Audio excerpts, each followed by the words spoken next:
I was very fortunate that I grew up in the household of an architect. My father was an architect. At first I wanted to be a fireman, although the joke is I'm still putting out fires.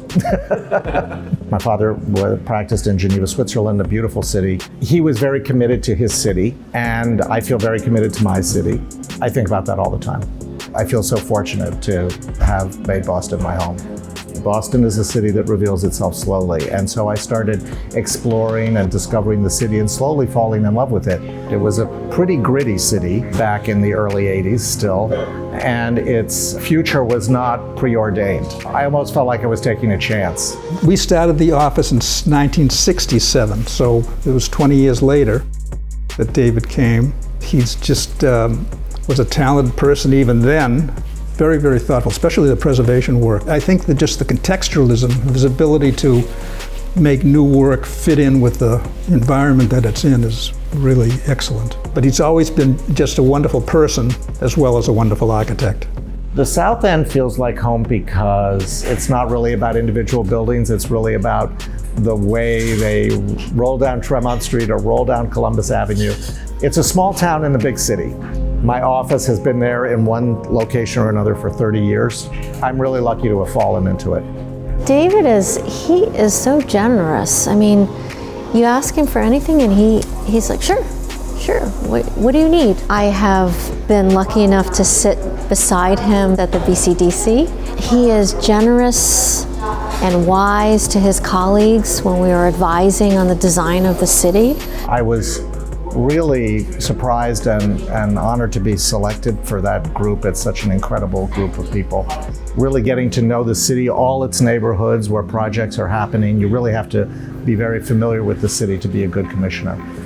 David's presence is everywhere you walk in Boston. He's so masterful at blending in old and new. I would say the Whitney Hotel is a perfect example of that skill. He absolutely loves the city of Boston. He has such a care and passion that it's really infectious. We are currently working with him on 2 buildings on Commonwealth Avenue, the Ayer Mansion and 395, 397 Com Ave. We brought him for that project because of his expertise both with modern architecture but more in the context of preservation too, because those are historical buildings.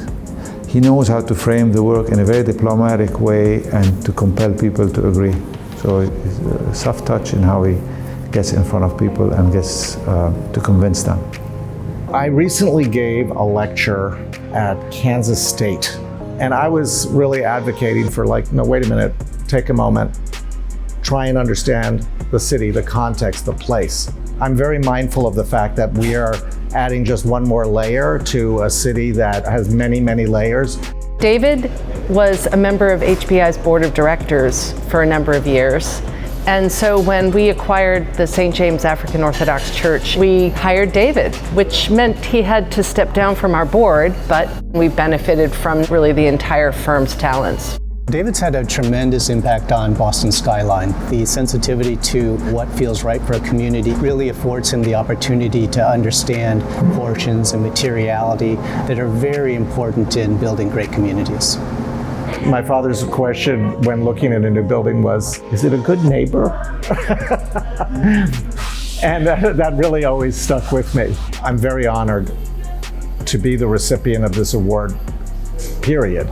But in particular, when it is being renamed for Susan and for her lifetime of achievement. I have an incredible team of architects and designers. We all have the same goal, which is to maintain what makes Boston such a special city. And I'm grateful to work with all those people.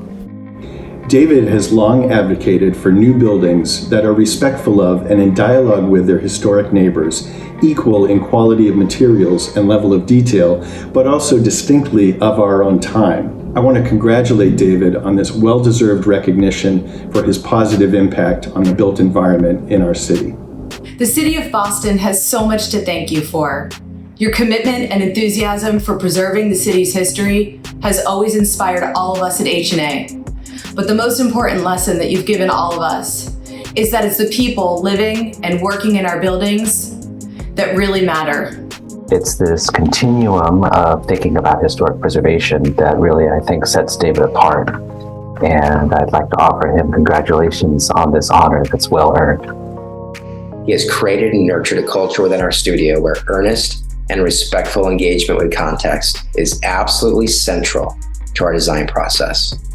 David leads by example. He's an excellent designer and critic. He has a keen eye for proportion and composition, and he's decisive. I can say without a doubt that David has been the most important force in my development as an architect and as a person.